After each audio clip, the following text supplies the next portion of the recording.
Barangay Dao ug San Nicolas sa Dapitan City, formal nga gidawat ang kapin 4 milyones nga proyekto sa probinsya. Alang sa dugang detalye, atong dawaton si Rosemary Ducal.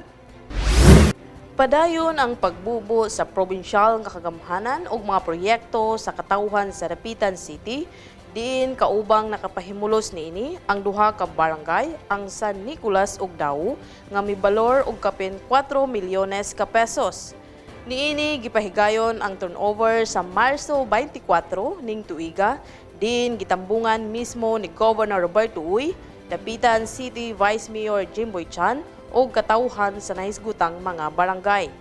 Sa Barangay Dao, gidawat sa katawhan ang 5 units solar street lights, construction of 1 unit multi-purpose covered court, road graveling at Purok Rubia, Lini de Grado area ug ingon man ta materials gikan sa gobernador.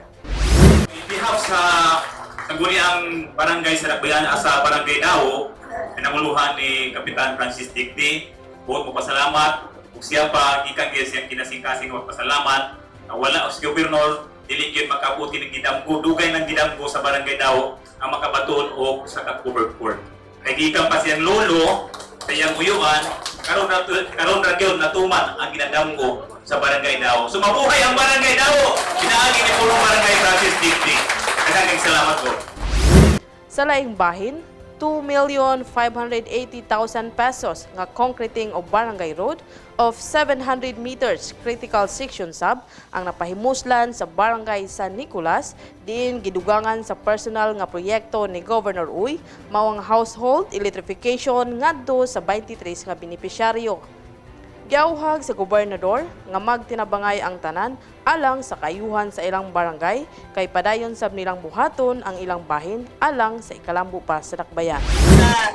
Blessing sa Ginoo, salamat sa atong gobernador ug sa tanan nga nag-atag nini. Salamat kayo og may naaping unta madugangan pantaw ni daghan. Magpabiling updated sa pinakuling kalambuan ng atong probinsya.